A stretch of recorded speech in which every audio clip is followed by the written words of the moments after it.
આગળ વાત કરીએ તો સુરતના ઉધના વિસ્તારમાં પોલીસને મોટી સફળતા મળી છે। ગાંજાના જથ્થા સાથે બે બાળ કિશોરોને ઝડપી પાડવામાં આવ્યા। ઉધના પોલીસે કાર્યવાહી દરમિયાન બે બાળ કિશોરોને ગાંજાના જથ્થા સાથે ઝડપી પાડ્યા। પોલીસ દ્વારા તેમની પાસેથી અંદાજિત 9.8 કિલોગ્રામ ગાંજો જપ્ત કરાયો છે, જેની કિંમત અંદાજિત રૂપિયા 4.54 લાખ જેટલી થાય છે।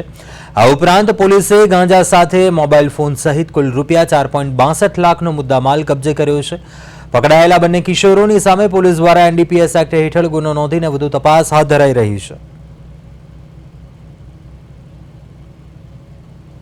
ઉધના પોલીસ સ્ટેશન વિસ્તારનો જે ભાઠીના એરિયા છે એમાં એલએન પાર્ક સોસાયટીની પાછળ જે ખાડીવાળો રસ્તો છે એ ખાડીવાળા રસ્તેથી થઈને બે ઈસમો નીકળનાર છે, જે આ એનડીપીએસનો ગાંજાનો અથવા તો જે એનડીપીએસનો મુદ્દામાલ છે એ લઈને આવનાર છે।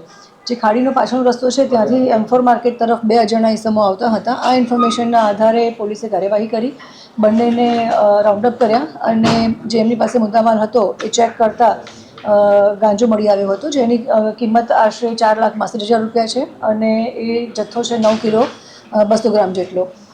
જે બંનેને રાઉન્ડઅપ કર્યા છે અને પૂછપરછ કરી તો એ બંને બાળ કિશોરો છે, જે કાયદાના સંઘર્ષમાં આવનાર છે।